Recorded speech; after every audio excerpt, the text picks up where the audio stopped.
Goeiedag, good day. Dit is Juffrou Dinda hierso. En vandag gaan ons Afrikaanse woorde oefen. Today we're going to practice our days of the week words. Die dae van die week. Now, we're going to practice our words 2 times, and after that you can replay the video as much as you need until you feel comfortable with pronunciation and the spelling. Nou, ons gaan die woorde 2 keer oefen tot jy gemaklik is daarmee om die woord te sê. Nou, is jy reg? OK. Maandag, Dinsdag,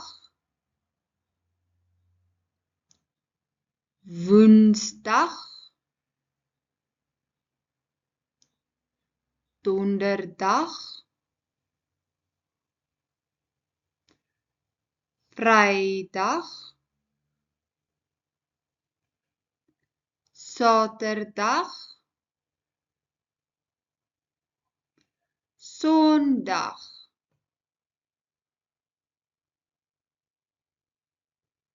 Well done. Now we're going to practice it for the last time. Ons gaan dit nou vir die laaste keer oefen. Is jy reg? Goed. Maandag, Dinsdag, Woensdag, Donderdag, Vrydag, Saterdag, Sondag.